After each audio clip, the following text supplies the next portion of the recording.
My name is Elena Rodriguez, and I've been the family disappointment for as long as I can remember. Not because I was a bad kid, quite the opposite, actually. I was the one who got straight A's, helped with dinner every night, and never missed curfew. But none of that mattered because I wasn't Marcus. Marcus was born 18 months after me, and from the moment he took his first breath, he became the center of our universe. Mom and Dad acted like he was some kind of miracle child, while I was just there. The practice round. The rough draft before the masterpiece. I remember being 7 years old, sitting at our kitchen table with my report card spread out in front of me. 6 A's and 1 A- in math. I was so proud, practically vibrating with excitement as I waited for Mom and Dad to come home from work. "Look," I said, thrusting the paper toward my mother as she walked through the door. "I got almost all A's." Mom glanced at it for maybe 2 seconds. "That's nice, honey," she said absently, already moving toward the living room where Marcus was building with Legos. "Marcus, show me what you made." I stood there holding my report card, watching as she knelt down beside my 6-year-old brother, gasping with delight over his crooked Lego tower like he'd just constructed the Taj Mahal. That A- might as well have been an F in my parents' eyes. But when Marcus brought home his first report card the following year, with 3 B's, 2 C's, and a D in reading, Dad actually took him out for ice cream to celebrate his hard work. I wish I could say that was an isolated incident, but it set the pattern for the next 23 years of my life. When I was 12, I won the regional science fair with a project on renewable energy. I spent months researching, building a working model of a wind turbine, and preparing my presentation. The local newspaper even wanted to do a story about it. But the same week, Marcus scored his first goal in Little League soccer, and suddenly that was all anyone could talk about. "Elena's science thing is fine," Mom told our Aunt Carmen on the phone, "but you should see Marcus on that field. He's a natural athlete. We're thinking about getting him a personal trainer." A personal trainer. For an 11-year-old who scored 1 goal in recreational soccer. Meanwhile, my regional science fair trophy sat on a shelf in my bedroom, collecting dust, while Marcus's participation trophy from that same season took pride of place on our living room mantel. The disparity became even more obvious when high school rolled around. I maintained a 4.2 GPA, was captain of the debate team, and volunteered at the local animal shelter every weekend.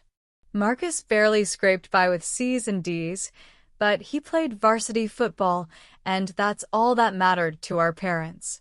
Friday nights were the worst. The whole family would pile into Dad's SUV and drive to Marcus's games, where Mom and Dad would scream his name from the bleachers like he was playing in the Super Bowl. I'd sit there with my homework, trying to ignore the way other parents looked at our family with envy, wishing they had a son like Marcus. "Your brother is going to get a full scholarship," Dad would tell anyone who'd listen. Division I schools are already looking at him, and he's only a junior. Meanwhile, I was quietly applying for academic scholarships, filling out applications, and writing essays with no help from anyone. When I got accepted to Northwestern University with a full academic scholarship, you'd have thought I'd won the lottery. Instead, Dad's first words were, "That's great, Mija, but make sure you don't slack off. Marcus has 3 more schools coming to scout him next month." The scholarship I earned covered tuition, room, board, and books, a $200,000 value over 4 years. It was the kind of achievement that should have made any parent burst with pride. But at dinner that night, the conversation lasted exactly 30 seconds before shifting to Marcus's upcoming playoff game. I learned early that my achievements were just background noise in the Marcus Rodriguez show. If there was one person who saw through the family's golden child worship, it was my Aunt Carmen, Mom's younger sister. Carmen was everything my mother wasn't: direct, fair-minded, and completely unimpressed by golden child theatrics. Carmen lived about an hour away, but she made it a point to stay involved in our lives. She was the one who came to my science fair presentation, took pictures of my awards, and actually listened when I talked about my dreams of becoming an environmental lawyer. "Your parents are blind, Mija," she told me one afternoon when I was 16. We were sitting in her kitchen, and I'd just finished telling her about how Mom and Dad missed my academic awards ceremony because Marcus had football practice. "They love Marcus more," I said, stirring sugar into my café con leche. "I've accepted it." Carmen reached across the table and grabbed my hand. "No, Elena. Listen to me very carefully. This isn't about love. This is about your parents living vicariously through Marcus because he fits their idea of what success looks like. But they're wrong, and someday they're going to realize just how wrong they are." She squeezed my hand tighter. "You're going to do incredible things with your life. You're smart, hardworking, and you have integrity. Those are the qualities that actually matter in the real world, not how fast someone can run with a football." Carmen was the one who helped me with my college applications when my parents were too busy with Marcus's recruiting visits. She was the one who drove 2 hours to attend my high school graduation when my parents almost skipped it because it conflicted with Marcus's summer training camp. "I'm proud of you," she whispered in my ear as she hugged me after the ceremony, and I actually started crying because I couldn't remember the last time anyone in my family had said those words to me. Carmen became my lifeline during those difficult years. She'd call me every week when I was in college, not to ask about grades or achievements, but just to check in on how I was doing emotionally. She'd send care packages with my favorite snacks and handwritten notes that said things like, "Keep being amazing," and "The world needs more people like you." When I graduated summa cum laude from Northwestern, Carmen was sitting in the front row, tears streaming down her face. My parents attended, but they spent most of the ceremony on their phones, texting updates about Marcus's latest football drama to their friends. "You see that beautiful, brilliant young woman up there?" Carmen said loudly to the family sitting next to her, pointing at me as I walked across the stage. "That's my niece, and she's going to change the world." I caught her eye from the stage and mouthed, "Thank you." She blew me a kiss and held up a sign she'd made that said Elena Rodriguez, future Supreme Court Justice. My parents didn't even bring a camera. Northwestern University was a revelation for me. For the first time in my life, I was in an environment where academic achievement was valued, where professors knew my name, and where I could succeed without constantly being compared to Marcus. I threw myself into my studies with an intensity that probably wasn't healthy, but I was hungry for the recognition I'd been denied my entire life. I double majored in environmental science and political science, maintained a 3.95 GPA, and became heavily involved in environmental activism on campus. During my sophomore year, I organized a campus-wide sustainability initiative that reduced Northwestern's carbon footprint by 15% in just one semester. The local news picked up the story, and suddenly I was being interviewed about environmental policy and youth activism. I called home, breathless with excitement, to tell my parents about the news coverage. "That's wonderful, honey," Mom said, but I could hear Marcus's voice in the background, and she was clearly distracted. "Listen, I have to go. Marcus is having some problems with his offensive coordinator, and we need to call the coach." I hung up feeling deflated, but not entirely surprised. Marcus was a freshman at State University on a football scholarship, and every minor drama in his college career became a family crisis that required immediate attention and intervention. The contrast was stark during family visits home. I'd share stories about my academic achievements, my research opportunities, and my internships with environmental law firms, and I'd get polite nods and "that's nice, dear" responses. But when Marcus talked about football, practice schedules, teammate drama, or his classes, which he was barely passing, my parents hung on every word like he was delivering the State of the Union address. During my junior year, I was selected for a prestigious internship with the Environmental Protection Agency in Washington, D.C. It was an incredibly competitive position. Only 12 students nationwide were chosen out of over 500 applicants. I'd be working directly with policymakers on climate change legislation. When I called to share the news, Dad's response was, "That's great, Mija. Listen, did you hear that Marcus might get called up to varsity? The starting quarterback got injured, and coach thinks Marcus might get some playing time this season." I stood in my dorm room, holding the phone, staring at the EPA acceptance letter in my hand. This internship could launch my entire career, and my father was more interested in the possibility that Marcus might play in a college football game. That's when something inside me started to shift. I was tired of being an afterthought in my own family. I was tired of my achievements being treated like minor inconveniences that interrupted conversations about Marcus's football career. But I wasn't ready to give up on my family yet. I still believed that if I just achieved enough, accomplished enough, proved myself enough, they'd finally see me. I was naive enough to think that success would eventually demand their attention. I was wrong. I graduated from Northwestern summa cum laude and was accepted to Harvard Law School with a partial scholarship. It should have been the proudest moment of my family's life. Instead, it was overshadowed by the fact that Marcus had been cut from State's football team due to recurring injuries and failing grades. The family crisis surrounding Marcus's academic probation consumed every conversation for months. Dad hired expensive tutors. Mom flew to State University multiple times to meet with academic advisors, and everyone treated it like a national emergency that required immediate intervention from all available resources. Meanwhile, I was beginning one of the most challenging academic programs in the country, and my family's support consisted of a text message from Mom that said, "Good luck at school, honey. Try to keep your grades up." Law school was brutal, but I thrived in the competitive environment.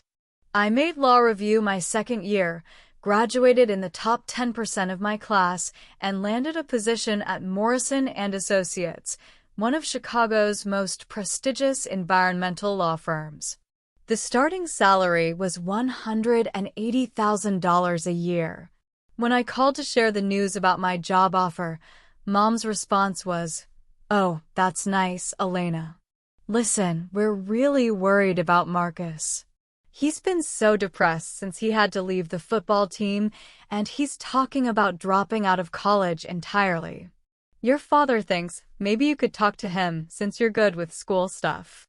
Good with school stuff. That's how my mother described my Harvard law degree and my job at a top-tier law firm.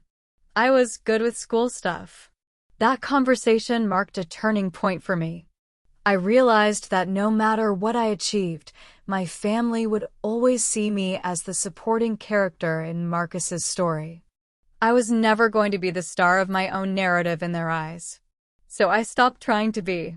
I moved to Chicago, threw myself into my legal career, and began building a life that had nothing to do with seeking my family's approval.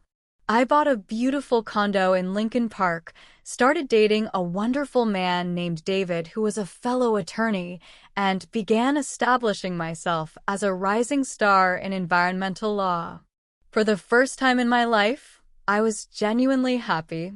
I was surrounded by colleagues who respected my work, friends who valued my opinions, and a romantic partner who thought I was extraordinary.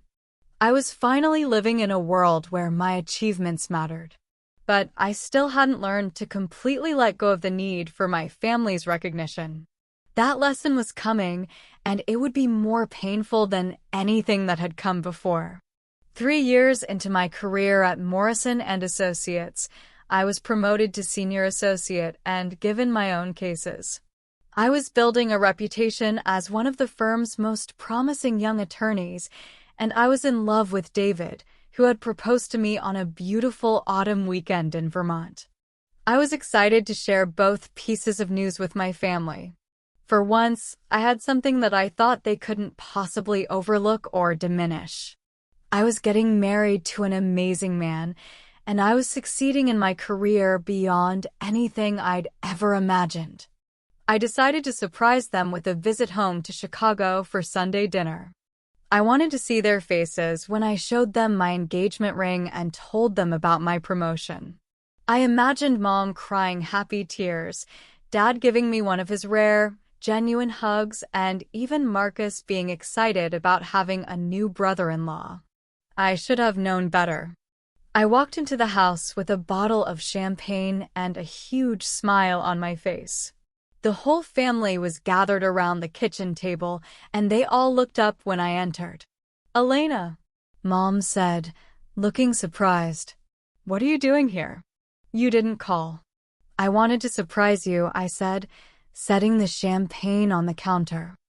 "I have some incredible news to share." Dad looked at his watch. "Well, make it quick, Mija. We're watching Marcus's interview on the local sports channel in 20 minutes. "Marcus's interview?" I looked at my brother, who was grinning smugly. "What interview?" "Oh, didn't you hear?" Mom said, practically bouncing in her seat. "Marcus got hired as an assistant coach at his old high school. They're doing a whole segment about local boys who are giving back to their community. We're so proud." An assistant coaching position at a high school. Marcus, who had flunked out of State University and had been working at a sporting goods store for the past 2 years, had gotten a part-time coaching job, and they were treating it like he'd been elected to Congress. "That's great," I said, trying to keep the disappointment out of my voice. "I'm happy for you, Marcus." "Thanks, sis," he said, still grinning. "It's just the beginning, you know? I'm thinking about going back to school, maybe getting a degree in sports management. Dad says he'll help me pay for it." Dad says he'll help him pay for it. I had paid for my own law school with loans and scholarships, worked part-time throughout my entire academic career, and graduated with $150,000 in debt. But Marcus gets a part-time coaching job, and suddenly Dad's opening his wallet to fund another degree. "So, what's your news, honey?" Mom asked absently, her eyes drifting toward the TV where a commercial was playing. I held up my left hand, where David's grandmother's diamond ring sparkled in the kitchen light. "I'm engaged." The room went quiet for about 5 seconds. Then Mom let out a small gasp, and Dad smiled, genuinely smiled, for the first time since I'd walked in. "Elena, that's wonderful," Mom said, reaching for my hand to examine the ring. "When did this happen? Who's the lucky guy? Tell us everything." For a moment, I felt that warm rush of family attention that I'd been craving my entire life. They were looking at me, really looking at me, and they seemed genuinely excited about my news. I launched into the story of David's proposal, describing the weekend in Vermont, the beautiful restaurant where he'd gotten down on one knee, and how happy we were together. I talked about David's career, his family, and our plans for the future. And I said, saving the best for last, I was just promoted to senior associate at my firm. I'm the youngest person in Morrison & Associates history to reach that level. I'm going to be handling some of the biggest environmental cases in the Midwest. "That's amazing, sweetheart," Dad said, and I felt a surge of hope. Maybe this was the moment everything would change. Maybe they'd finally see. "Marcus, come here." Mom suddenly interrupted, jumping up from her chair. "The interview is starting." And just like that, I was forgotten again. The entire family rushed into the living room, leaving me standing in the kitchen with my engagement ring and my career news, watching my brother's face fill the TV screen. I followed them into the living room and sat on the edge of the couch, listening to the local sports reporter interview Marcus about his inspiring journey from college athlete to youth mentor. The whole segment lasted maybe 4 minutes, but you'd have thought it was an Academy Award acceptance speech based on my family's reaction. "Did you hear what he said about making a difference in kids' lives?" Mom whispered to Dad. "He's always been a natural leader," Dad replied proudly. I sat there, my engagement ring feeling heavy on my finger, and realized that nothing would ever be enough. I could win a Pulitzer Prize, argue a case before the Supreme Court, or cure cancer, and my family would still be more excited about Marcus getting a participation trophy. That night, I called Carmen from my childhood bedroom. "How did it go?" she asked. "Were they excited about your engagement?" For about 3 minutes, I said, and then I told her the whole story. Carmen was quiet for a long moment. Then she said, "Elena, I need to tell you something, and you're not going to like it." "What?" "Your parents are never going to change. They're never going to see you the way you deserve to be seen. And if you keep waiting for their approval, you're going to waste your entire life being miserable." I knew she was right, but hearing it out loud still hurt. "You have to decide," Carmen continued. "Are you going to keep giving them the power to make you feel small, or are you going to build a life that makes you happy regardless of what they think?" That conversation changed everything for me. I stopped calling home every week. I stopped sharing my achievements with my parents. I stopped hoping for their approval and started focusing on the people in my life who actually valued me. But I made one mistake. I didn't cut ties completely. I still attended family gatherings, still played the role of the dutiful daughter, and still held on to a small hope that someday things might be different. That hope would prove to be my biggest weakness. Over the next 5 years, I poured all my energy into building the life I wanted. David and I had a beautiful wedding. Carmen walked me down the aisle since Dad was too busy, helping Marcus prepare for his second attempt at college. My parents attended, but they spent most of the reception talking to other guests about Marcus's latest coaching achievements. I didn't care anymore. Or at least I told myself I didn't care. I was surrounded by people who loved and supported me, and that was enough. My career flourished in ways I'd never imagined. I became a partner at Morrison & Associates at 32, making me one of the youngest partners in the firm's history. I was earning nearly $400,000 a year, had argued cases before the Illinois Supreme Court, and was regularly quoted in national publications about environmental law. More importantly, I was making a real difference in the world.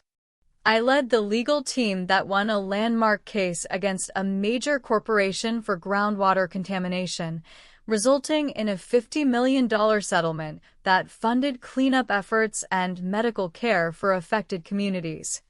I helped draft legislation that strengthened environmental protections for endangered wetlands. I was invited to speak at law schools and environmental conferences across the country. David and I bought a beautiful home in Lincoln Park, traveled extensively, and built a wonderful life together.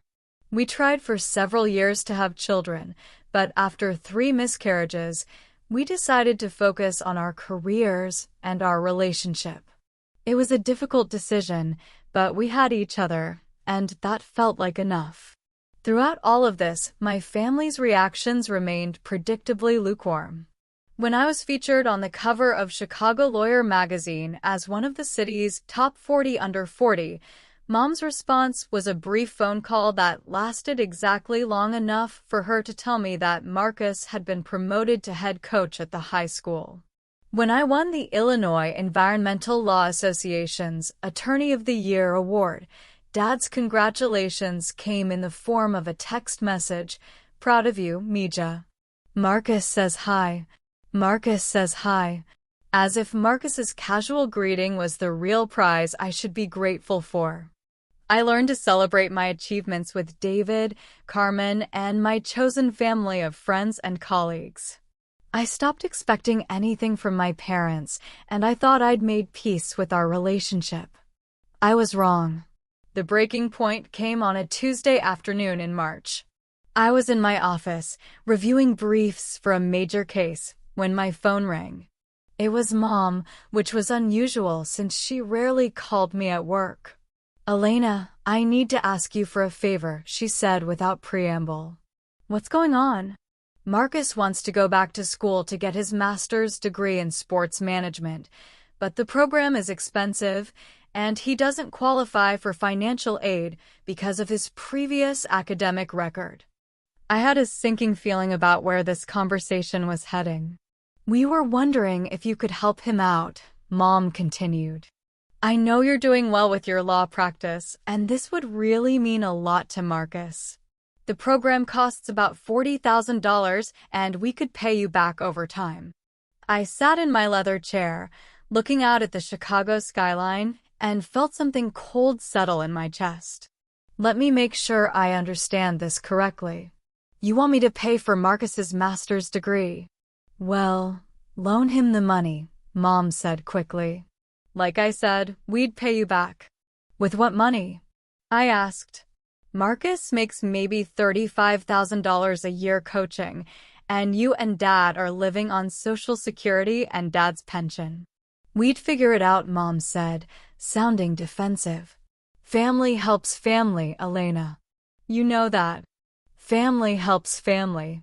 I thought about all the times I'd needed help, emotional support, financial assistance during law school, someone to celebrate my achievements with, and how often my family had been too busy with Marcus to notice. "I need to think about it," I said. "Don't think too long," Mom replied. "The application deadline is next month, and Marcus is really excited about this opportunity." After I hung up, I sat in my office for an hour, staring at the wall and thinking about the audacity of their request. They wanted me to pay $40,000 for Marcus to get a master's degree that he probably wouldn't even finish, while they'd never contributed a single dollar to my education beyond high school. But what really made me angry wasn't the money. I could afford it. What made me furious was the assumption that my success existed solely to serve Marcus's needs. They saw my law degree, my partnership, my financial stability not as my achievements, but as resources that should be available to their golden child. I called Carmen that evening and told her about the conversation. "What are you going to do?" she asked. "I'm going to say no," I said, surprised by the certainty in my own voice. "Good for you," Carmen said. "It's about time." I called Mom back the next day. "I've thought about your request," I said, "and I'm not going to loan Marcus the money for his master's degree." The silence on the other end of the line lasted so long I thought she'd hung up. "Elena," she finally said, "I don't think you understand how important this is to Marcus. This degree could change his whole career trajectory." "I understand perfectly," I said. "But Marcus is 31 years old. If he wants a master's degree, he can apply for student loans like everyone else. How can you be so selfish?" Mom's voice rose with indignation. "You have all this money, and you won't help your own brother?" "I'm not being selfish," I said, feeling my own anger rising. "I worked for everything I have. I paid for my own education, built my own career, and earned my own success. Marcus can do the same thing." "That's different," Mom said. "You were always good at school. Marcus needs more support." Marcus needs to learn to support himself, I said. And frankly, I'm tired of being treated like a bank account that exists for his benefit. I can't believe you're saying this, Mom said, her voice getting shrill. After everything we've done for you. What exactly have you done for me? I interrupted. When have you ever supported my dreams, celebrated my achievements, or put my needs first? When have you ever treated me like I mattered as much as Marcus? That's not fair, Mom said, but her voice had lost some of its conviction. You're right, I said. It's not fair. It's not fair that I spent 30 years trying to earn love that was never going to be given. It's not fair that Marcus gets endless chances and unlimited support while I had to fight for everything alone. And it's not fair that you see my success as something that should benefit everyone except me. Elena. I'm done, I said. I'm done being invisible in my own family. I'm done having my achievements minimized and my feelings dismissed. And I'm done being Marcus's backup plan when he can't handle his own responsibilities. I hung up the phone and immediately felt a mixture of relief and terror. I'd finally said what I'd been thinking for years, but I'd also potentially destroyed my relationship with my parents. Over the next few weeks, the silence from my family was deafening. No phone calls, no text messages, no attempts to reach out or repair the relationship. It was as if I'd ceased to exist the moment I stopped being useful to them. The only person who called was Carmen. I'm proud of you, she said. I know that wasn't easy. It feels awful, I admitted. I keep thinking maybe I should have just given him the money. No, Carmen said firmly. You did the right thing. They needed to hear what you said, even if they're not ready to accept it yet. I threw myself into work with renewed intensity, taking on bigger cases and more responsibility. I was traveling constantly, speaking at conferences, and building a national reputation in environmental law. My career was soaring, but personally, I felt like I was in free fall. Then, 6 months after our fight, I got a call that changed everything.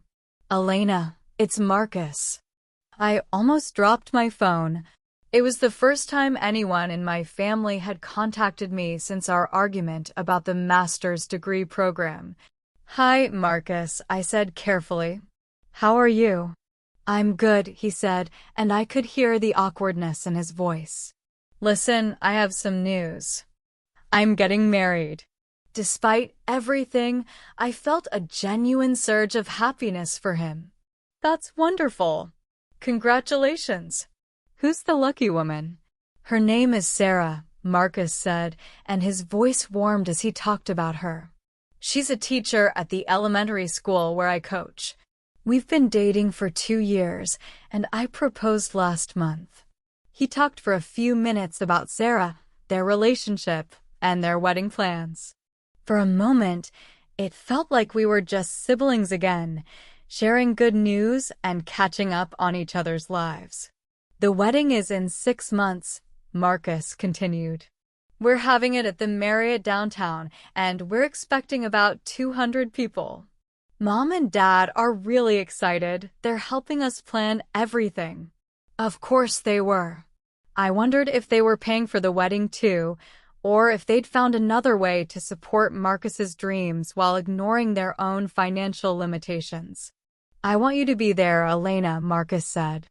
I know things have been weird between you and Mom and Dad, but you're my sister. It wouldn't be the same without you. I felt a familiar tug of hope. Maybe this could be the beginning of repairing our family relationships. Maybe Marcus's wedding could be a fresh start for all of us. Of course I'll be there, I said. I wouldn't miss it. Great, Marcus said, and I could hear the relief in his voice. I'll send you the formal invitation, but I wanted to call personally. I'm really happy for you, Marcus, I said, and I meant it. Despite everything, he was still my brother, and I wanted him to be happy. Thanks, Elena. And listen, I know Mom and Dad can be difficult sometimes, but they love you. We all do. It was the closest thing to an acknowledgement of our family's dysfunction that I'd ever heard from Marcus, and it meant more to me than he probably realized. Over the next few months, I threw myself into wedding preparation. I bought a beautiful dress, arranged time off from work, and even offered to help with some of the planning. Mom was polite but distant when I called, and Dad seemed uncomfortable whenever we spoke, but I told myself that time would heal the wounds. I was determined to be the perfect sister at Marcus's wedding. I wanted to show my family that I could be supportive and loving, that I didn't hold grudges, and that I was capable of putting family first when it really mattered. I had no idea that the wedding would become the stage for the most dramatic confrontation of my life. The week before Marcus's wedding, I learned something that changed everything. I was having lunch with Carmen, catching up on family gossip and wedding plans, when she mentioned something that made my blood run cold. "I'm so glad Marcus found someone nice," Carmen said, cutting into her salad. "Especially after what happened with his previous engagement." I looked up from my soup. "What previous engagement?" Carmen's face went pale. "Oh, Elena, I thought you knew." "I assumed someone would have told you." "Told me what?" Carmen set down her fork and reached across the table to take my hand. "Marcus was engaged before Sarah. About 3 years ago, to a woman named Jessica. They were together for 2 years, and the family was planning this huge wedding. Your parents put down a $15,000 deposit on a venue, bought Jessica a $5,000 engagement ring, and your mother was already shopping for her mother-of-the-groom dress." I felt like I'd been punched in the stomach. 3 years ago. That would have been right around the time my parents were claiming they couldn't afford to help with my law school loans, right around the time they were too busy to attend my engagement party. "What happened?" I asked weakly. "Jessica broke up with him about 2 months before the wedding," Carmen continued. "Apparently, she found out he'd been cheating on her with multiple women. It was a huge scandal. The whole family was devastated, and they lost most of their deposits." I sat there, trying to process what I was hearing. My parents had been willing to spend $20,000 on Marcus's first wedding to a woman I'd never even heard of, but they couldn't manage to attend my engagement party or contribute anything to my education. "There's more," Carmen said gently. "After the breakup, Marcus went through a really rough period. He was drinking heavily, lost his coaching job, and moved back in with your parents for almost a year. Your mom and dad supported him financially the entire time, paid for therapy, helped him get back on his feet, even bought him a new car when his old one broke down. The pieces were falling into place, creating a picture that made me feel sick. During the same period when my parents were refusing to loan me money for Marcus's master's degree and claiming they were living on a tight budget, they'd been funding his entire life while he recovered from his own poor decisions. Why didn't anyone tell me? I asked. Carmen looked uncomfortable. Your mother asked everyone not to mention it to you. She said you and Marcus were going through a rough patch, and she didn't want to make things worse. More likely, she didn't want me to know how much money and emotional energy they were willing to invest in Marcus's problems while completely ignoring my success and stability. Elena, Carmen said carefully, there's something else you should know. I looked at her, dreading what was coming next. The reason your parents can afford the second wedding is because Marcus got a settlement from his car accident 2 years ago. Remember when he hurt his back and couldn't work for a few months?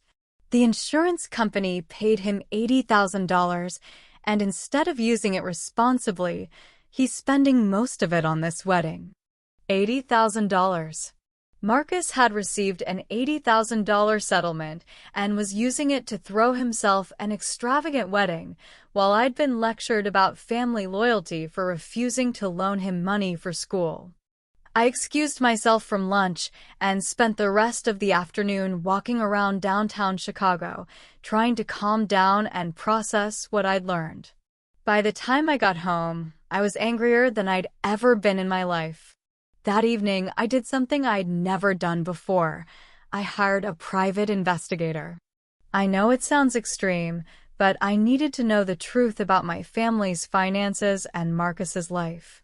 I needed to understand exactly how much support he'd received over the years and how many of my achievements had been deliberately minimized or ignored. What the private investigator found exceeded even my worst expectations. The private investigator's report arrived 3 days before Marcus's wedding, and it painted a picture of favoritism and financial support that was even more extensive than I'd imagined. Over the past 15 years, my parents had given Marcus more than $150,000 in direct financial support. This included $20,000 for his first failed engagement and wedding deposits, $25,000 in college tuition and expenses after he lost his football scholarship, $15,000 for a car when he moved back home after the Jessica breakup, $12,000 for therapy and rehabilitation programs, $8,000 in monthly allowances during his recovery period, $35,000 in various bailouts for credit card debt, rent payments, and other expenses, $18,000 for a down payment on his current apartment, $12,000 for coaching certification programs and continuing education, $5,000 for multiple vacations and stress relief trips. The investigator had bank records, loan documents, and financial statements that painted a clear picture. My parents had liquidated significant portions of their retirement savings, taken out a second mortgage on their house, and accumulated substantial credit card debt, all to support Marcus's lifestyle and poor financial decisions. Meanwhile, they'd never contributed a single dollar to my education, career, or life milestones. But the financial support was only part of the story. The investigator had also uncovered the full extent of Marcus's history of irresponsible behavior that my family had been covering up for years. The cheating scandal with Jessica was just the tip of the iceberg. Marcus had been fired from 3 different coaching positions for various infractions, including showing up to practice intoxicated and having inappropriate relationships with other staff members. Each time, my parents had intervened, made calls to their connections, and helped him find new positions. He'd been arrested twice for DUI, but the charges had been reduced or dismissed thanks to expensive legal representation that my parents had paid for. He defaulted on multiple credit cards and loans, forcing my parents to co-sign new ones or pay off the balances directly. Most shocking of all, the investigator had found evidence that Marcus had been lying about his current job situation. He wasn't just a high school coach. He was actually working part-time at 3 different schools because he couldn't hold down a full-time position anywhere. His total annual income was less than $25,000, not the $35,000 he'd been claiming. The $80,000 settlement from his car accident? He'd blown through most of it within 6 months on gambling, expensive purchases, and his lavish proposal to Sarah. The wedding was being funded by yet another loan from my parents, who had mortgaged their future to pay for their son's 3rd attempt at adult responsibility. I sat in my home office, surrounded by documents and bank statements, and felt something inside me break. Not my heart, that had been broken years ago. What broke was my last connection to the naive young woman who had spent 30 years hoping her family would love her as much as they loved Marcus. I had built an incredible life for myself. I was a successful attorney with a national reputation, a loving marriage, financial security, and the respect of my peers.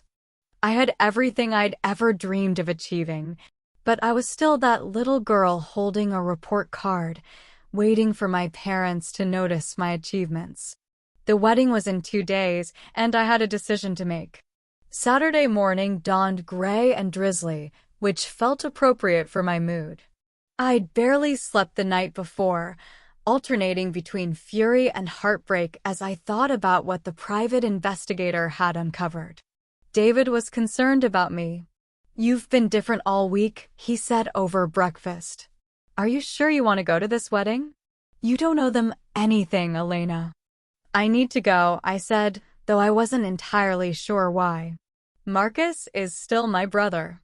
"Your brother who's been the beneficiary of preferential treatment your entire life while you were ignored and dismissed," David pointed out.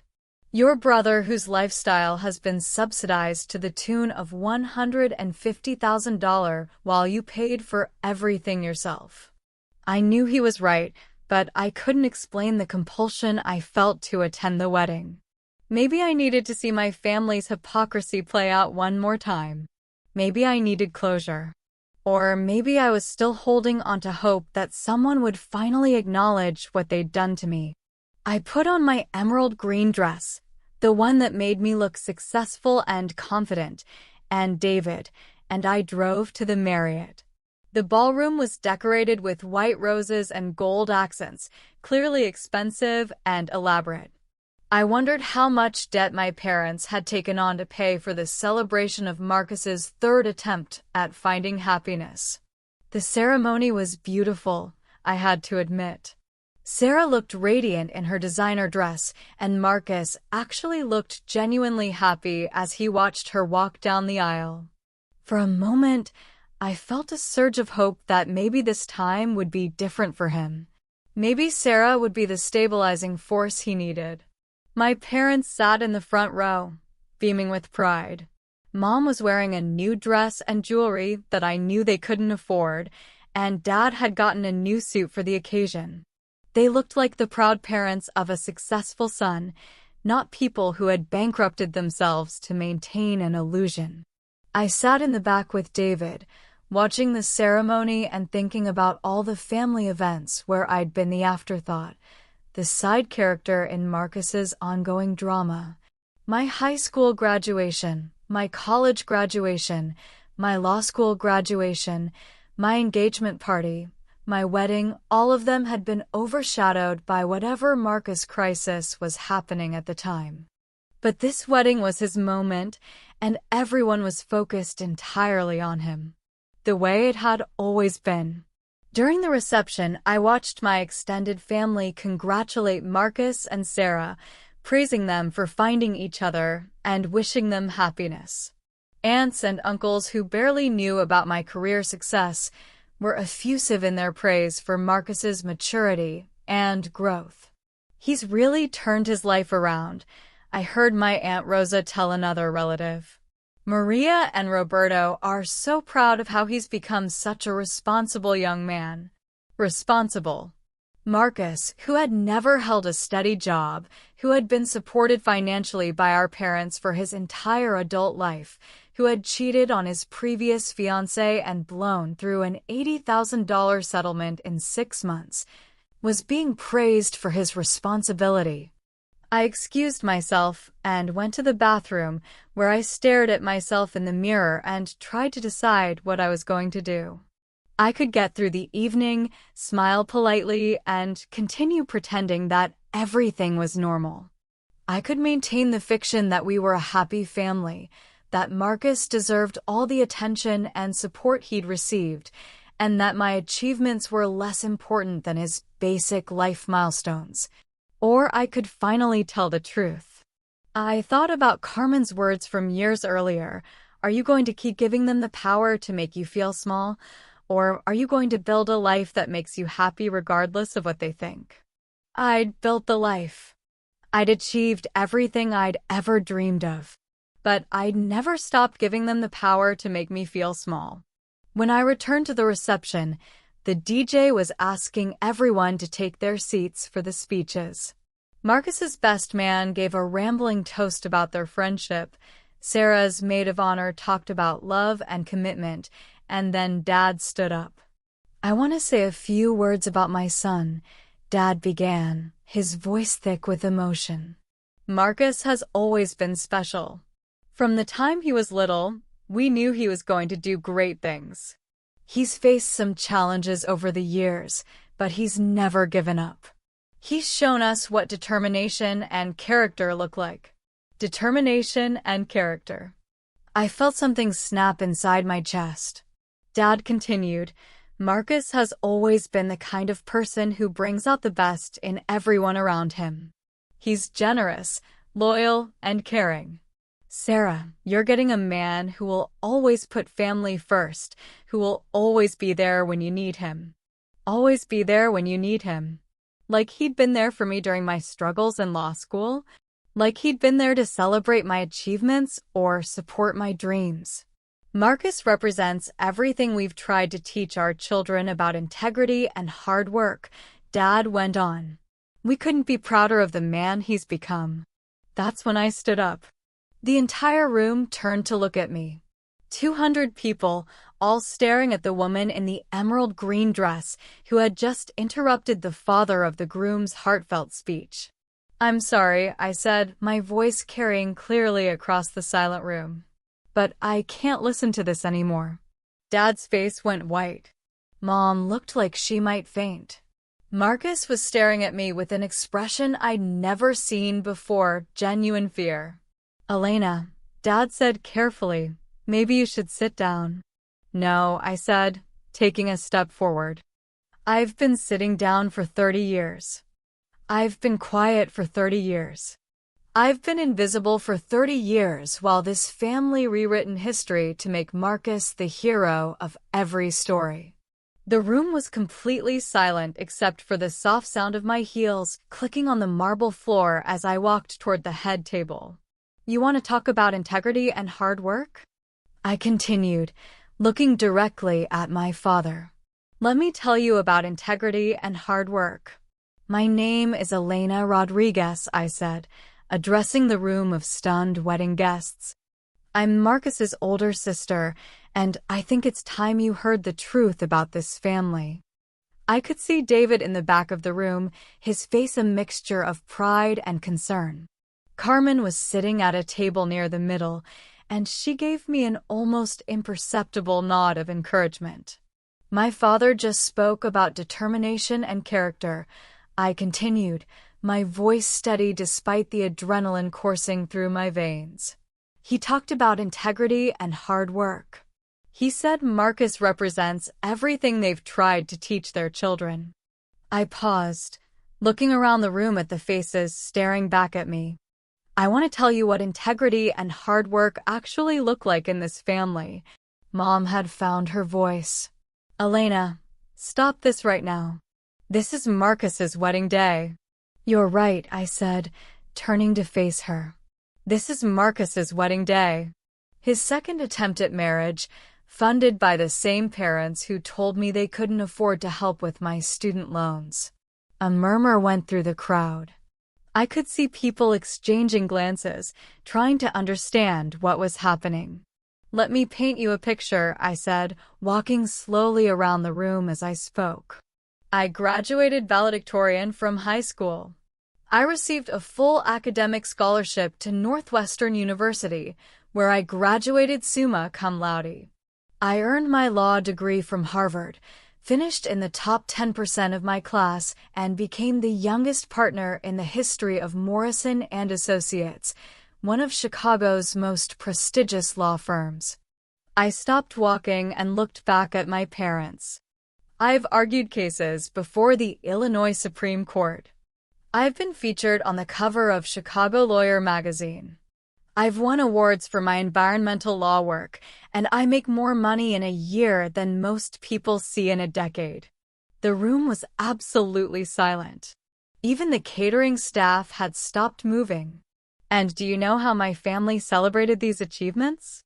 I asked. They didn't. They were too busy managing Marcus's latest crisis. Elena, Marcus started to speak, but I held up my hand. No, Marcus. You've had 30 years of everyone listening to you. It's my turn now. I turned back to address the room.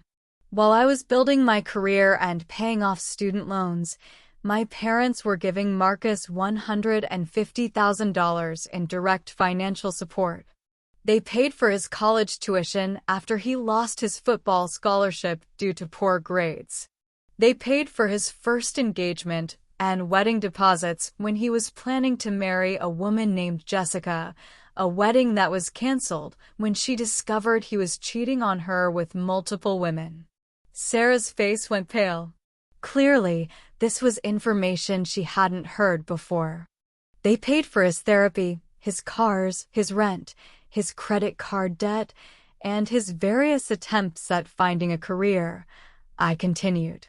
They mortgaged their house and liquidated their retirement savings to support his lifestyle. I walked over to where my parents were sitting. And when I finally said no, when I refused to loan him $40,000 for a master's degree program, I was called selfish. I was told that family helps family. Dad's voice was barely a whisper. Elena, please don't do this. Don't do what? I asked, my voice rising. Don't tell the truth? Don't point out that Marcus has been fired from 3 coaching positions for various infractions, including showing up to work intoxicated? Don't mention that he's been arrested twice for DUI? Don't talk about how he blew through an $80,000 insurance settlement in 6 months. The murmuring in the crowd was getting louder. I could see Sarah staring at Marcus with dawning horror. Or maybe I shouldn't mention that Marcus isn't actually a successful high school coach, as you've all been told. He's working part-time at 3 different schools because he can't hold down a full-time position anywhere. His annual income is less than $25,000, and this wedding is being funded by yet another loan from parents who are already drowning in debt. That's enough. Mom stood up, her face flushed with anger and embarrassment. How dare you ruin your brother's wedding day? How dare you air our family's private business? Private business? I laughed bitterly.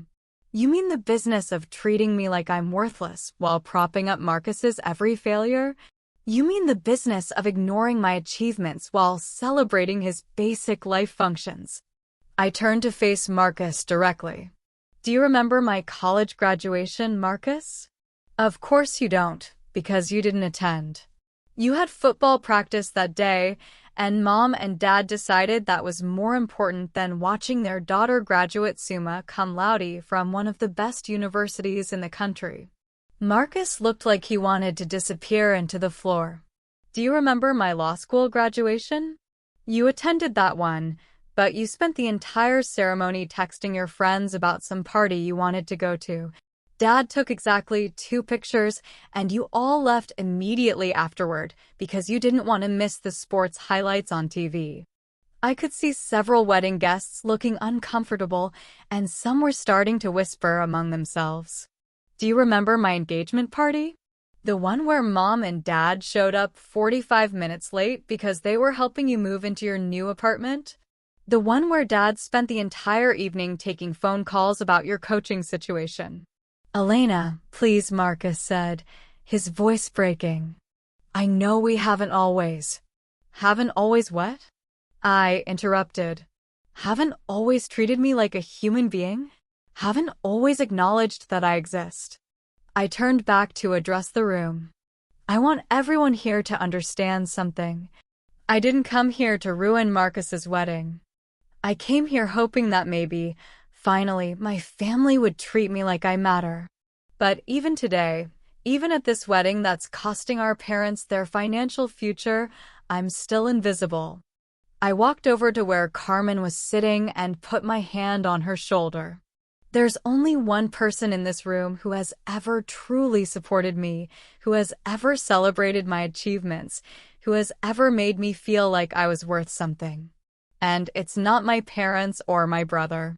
Carmen reached up and squeezed my hand, tears streaming down her face.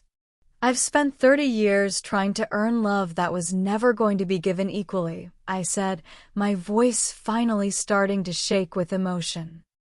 I've achieved everything I ever dreamed of, and it's never been enough. I could win a Nobel Prize, and you'd still be more excited about Marcus getting a participation trophy. The room was dead silent now. Even the music had stopped. So here's what's going to happen, I said, straightening my shoulders and finding my strength again. I'm done. I'm done being the family disappointment. I'm done having my achievements minimized. I'm done being treated like a bank account that exists for Marcus's benefit. I looked directly at my parents. And I'm done pretending that we're a loving, supportive family when the truth is that you've never loved me the way you love Marcus. Mom started crying. Elena, that's not true. We do love you. No, I said firmly. You love the idea of me when it's convenient. You love telling people about my success when it makes you look good. But you've never loved me enough to put me first, even once. I turned to Marcus. And you've never been grateful for the sacrifices our parents made for you. You've never acknowledged that your success came at the cost of their financial security and their relationship with me. You've taken everything and given nothing back. Marcus was crying now too. Elena, I never meant. Yes, you did, I said. You meant it every time you let Mom and Dad bail you out. You meant it every time you accepted their money while knowing they couldn't afford it. You meant it every time you let them prioritize your needs over mine. I walked back to the center of the room and addressed the wedding guests one final time. I want you all to know that Marcus and Sarah are good people who deserve to be happy, I said. But I also want you to know the truth about what family loyalty has looked like in the Rodriguez household. I want you to understand that sometimes the most successful person in the room is the one who's been ignored, dismissed, and taken for granted. I looked at Sarah, who was staring at Marcus with a mixture of shock and disappointment. Sarah, I hope Marcus becomes the man you deserve. I hope he learns to appreciate the sacrifices people make for him. And I hope he never takes your love for granted the way he's taken our parents' love for granted. I turned to leave, then stopped and looked back at my parents one last time. I want you to know that I forgive you, I said. Not because you deserve forgiveness, but because I deserve peace. But I also want you to know that I'm done. I'm done with family dinners where I'm an afterthought. I'm done with phone calls where you pretend to care about my life. I'm done with being the supporting character in Marcus's story. I walked toward the exit, my heels clicking on the marble floor in the otherwise silent room. Elena, wait. Carmen called after me, but I shook my head. I'll call you later, Tia, I said without turning around. But I need to go now. David was waiting for me at the exit, and together we walked out of the ballroom, leaving behind 30 years of disappointment, hope, and heartbreak. The next few days were a whirlwind of emotions and consequences. My phone rang constantly with calls from family members, friends of the family, and even some of the wedding guests who wanted to express their support or share their own stories of family dysfunction.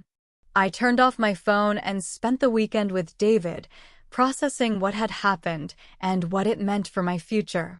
We took long walks, talked for hours, and slowly I began to feel something I hadn't experienced in years: peace. I'm proud of you, David said as we sat on our couch Sunday evening, watching the sunset through our living room windows. It took incredible courage to do what you did. I feel terrible about ruining their wedding, I admitted. That wasn't what I intended. You didn't ruin their wedding, David said firmly. You told the truth. If the truth ruins something, then it wasn't built on a solid foundation to begin with.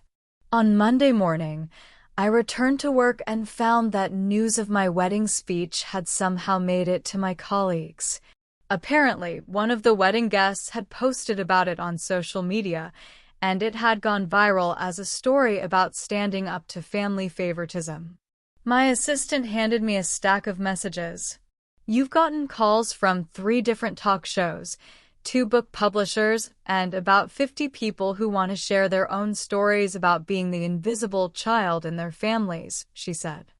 I was overwhelmed by the response, but also oddly comforted. My experience wasn't unique. There were thousands of people who had lived in the shadow of a golden child sibling who had spent years trying to earn love that was never equally distributed. Carmen called me that evening. "How are you doing, Mija?" she asked. "I'm okay," I said, and I was surprised to realize that I meant it. "How bad was it after I left?" Carmen sighed. "It was pretty bad. Your parents were devastated. Marcus was in shock, and Sarah had a lot of questions for Marcus about the things you mentioned." "I hope I didn't destroy their marriage before it even started," I said. "You didn't destroy anything," Carmen said firmly. "You gave Sarah information she needed to have. What she does with it is up to her." "What about Mom and Dad?" "They're hurt, angry, and embarrassed," Carmen said honestly. "But they're also doing something I've never seen them do before. They're actually talking about their relationship with you. Your mother called me crying yesterday, asking if she's really been as unfair to you as you said." "What did you tell her?" "I told her the truth," Carmen said. "That she's been blind to your achievements for 30 years, and that you deserved so much better from your family." I was quiet for a moment, processing this information. "Do you think they'll ever change?" "I don't know," Carmen said honestly, "but I think you did the right thing by setting boundaries. You can't control whether they change, but you can control how much power you give them over your happiness." That conversation helped me understand that my wedding speech hadn't been about revenge or cruelty. It had been about finally setting boundaries after 30 years of accepting unacceptable treatment. 2 weeks after the wedding, I received a text message from Marcus. "Can we talk? Please?" I stared at the message for a long time before responding. "I'm not ready yet." He texted back immediately. "I understand. But when you're ready, I have things I need to say to you." It took me another month to call him back. When I did, his voice was different, quieter, more thoughtful than I'd ever heard it. "Elena, I've been thinking about everything you said at the wedding," he began. "And I owe you an apology." "Marcus." "No, let me finish," he said. "You were right about everything. I've been selfish, entitled, and completely oblivious to how much our parents have sacrificed for me. And I've been even more oblivious to how much they've ignored you." I was quiet, not sure how to respond to this version of my brother. "Sarah and I have been in counseling," he continued. "She was really shaken by what you revealed at the wedding, and we almost called off the marriage. But we decided to work through it together, and part of that process has been me taking a hard look at my behavior and my relationship with our family." "How is Sarah?" I asked. "She's hurt and disappointed, but she's giving me a chance to prove that I can be better," Marcus said. "She's also been asking a lot of questions about you and your achievements. She's actually really impressed by what you've accomplished." "I'm glad you're getting help," I said, and I meant it. "Elena, I want you to know that I'm changing things," Marcus said. "I've been working with a financial planner to pay back Mom and Dad for all the money they've given me over the years. I've also been going to AA meetings and working on my drinking problem." This was the first time Marcus had ever acknowledged that he had a drinking problem. "I'm not asking for forgiveness," he continued. "I know I don't deserve it, and I understand if you never want to have a relationship with me again. But I want you to know that I see you now. I see what an incredible person you are, and I'm ashamed that it took me 30 years to notice." I felt tears welling up in my eyes. It was the first time Marcus had ever truly acknowledged my worth, and it meant more to me than I'd expected. "I'm proud of you, Elena," he said, his voice breaking. "I'm proud of everything you've achieved, and I'm sorry I never told you that before. You deserve a brother who celebrates your success, not one who takes it for granted." We talked for over an hour, and for the first time in our lives, it felt like we were having a real conversation. Marcus asked detailed questions about my career, my marriage, and my life. He listened without interrupting, and he responded with genuine interest and pride. It wasn't enough to erase 30 years of hurt, but it was a beginning. 6 months after the wedding, I received a letter from my mother. It was handwritten on her stationery, and it was the longest letter she'd ever written to me. Dear Elena, I've been trying to write this letter for months, and I still don't know if I can find the right words to express how sorry I am. Your father and I have been in therapy since the wedding, trying to understand how we failed you so badly as parents.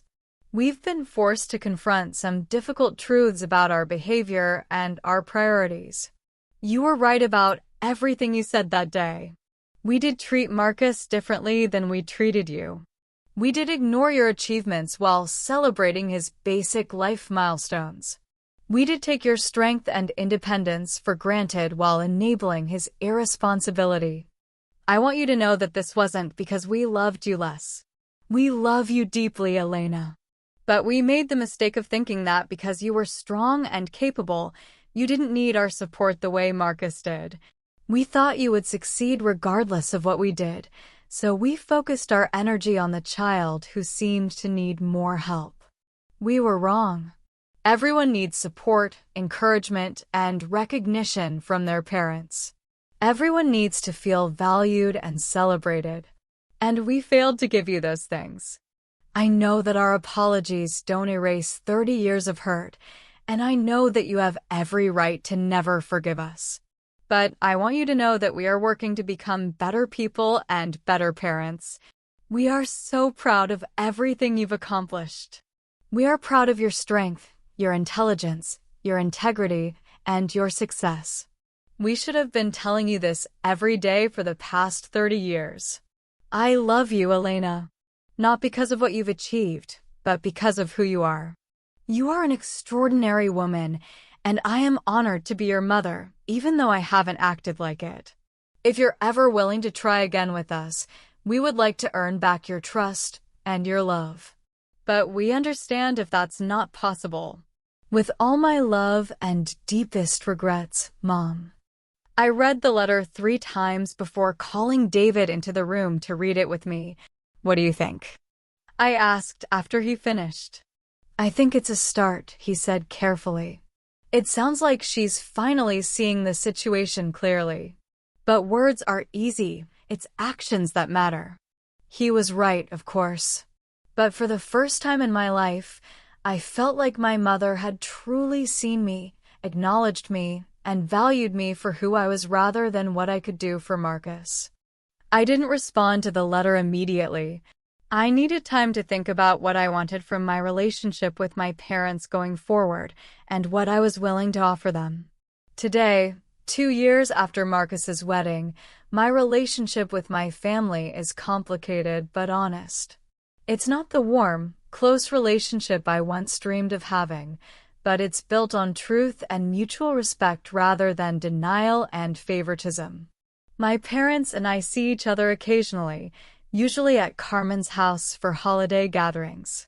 The conversations are sometimes awkward, but they're genuine. Mom asks detailed questions about my work and actually listens to the answers. Dad has started sending me articles about environmental law that he finds interesting. Most importantly, they've stopped treating Marcus like a child who needs constant rescue. He's been paying them back steadily, has maintained his sobriety, and has built a stable marriage with Sarah. He's also landed a full-time coaching position at a high school and has been performing well without family intervention. Marcus and I have coffee together about once a month.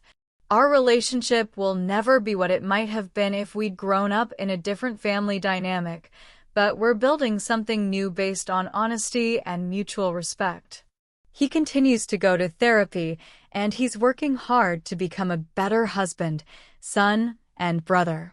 Sarah and I have become friendly, and she shared that Marcus talks about me constantly, not as an obligation or an afterthought, but with genuine pride and admiration. She says he keeps a copy of the Chicago Lawyer magazine cover with my photo on it in his office at school. Carmen continues to be the anchor of our family, the one person who has always seen everyone clearly and loved us all equally. She often says that the wedding speech was the best thing that ever happened to our family because it forced us all to face the truth. My career has continued to flourish, and I've recently been approached about a federal judgeship. If I accept, I'll be one of the youngest federal judges in the country. The decision is still pending, but for the first time, I know that whatever I choose, it will be celebrated by my family rather than ignored. David and I are happier than ever, and we've decided to start the adoption process. We're hoping to adopt siblings, and we've talked extensively about how to love children equally and celebrate their individual strengths without favoritism. Looking back on everything that happened, I understand now that the wedding speech wasn't really about my family. It was about me finally finding my voice and claiming my worth. For 30 years, I had allowed other people to define my value, to decide whether my achievements mattered, to determine whether I was worthy of love and recognition. I had given my family the power to make me feel invisible, and they had used that power carelessly and cruelly. But that power was mine to give, and it was mine to take back. The night I stood up at Marcus's wedding and told the truth, I wasn't trying to hurt anyone or get revenge for decades of neglect. I was finally refusing to be invisible. I was demanding to be seen, heard, and acknowledged for who I was and what I had accomplished. In the end, that's what we all want, to be seen for who we truly are, to have our achievements recognized, and to be loved for our authentic selves rather than for the roles we play in other people's stories. I spent 30 years trying to earn something that should have been given freely. I spent 3 decades competing for attention and approval that should have been equally distributed in a healthy family. I wasted years of my life feeling inadequate and invisible when I was actually extraordinary and successful. The biggest tragedy wasn't that my parents favored Marcus. It was that I believed their assessment of my worth rather than trusting my own. But that story is over now. I am no longer the invisible daughter, the overlooked sibling, the family disappointment. I am Elena Rodriguez, successful attorney, devoted wife, beloved friend, and valued family member. I am proud of what I've accomplished, and I no longer need anyone else's approval to validate my worth. If you're reading this story and seeing yourself in it, if you're the overlooked child, the responsible sibling, the one who achieved everything but never got the recognition, I want you to know something important. Your worth is not determined by other people's ability to see it. Your achievements matter, even if they're not celebrated. Your feelings are valid, even if they're dismissed. You deserve love, recognition, and support, even if you're not receiving them. And most importantly, you have the power to stop being invisible.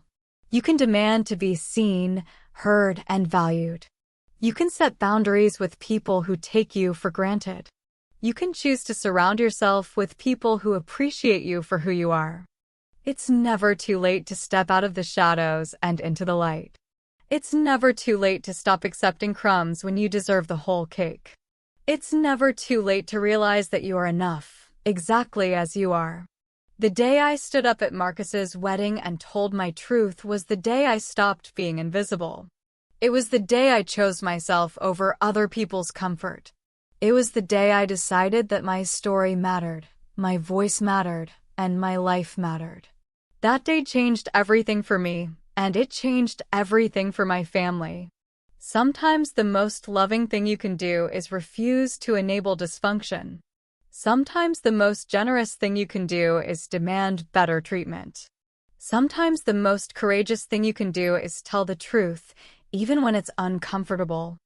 I hope my story gives you permission to tell your own truth, to demand your own recognition, and to step into your own light. You deserve to be seen, celebrated, and loved for exactly who you are. And if the people in your life can't do that for you, then it's time to find people who can.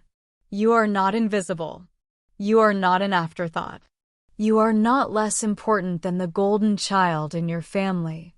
You are extraordinary, and it's time the world knew it. Thank you for reading my story. If it resonated with you, please share it with others who might need to hear it. And remember, you are enough, exactly as you are. Don't forget to like this video if it touched you, and subscribe for more stories about finding your voice and claiming your worth. Sometimes the most powerful thing we can do is simply refuse to be invisible.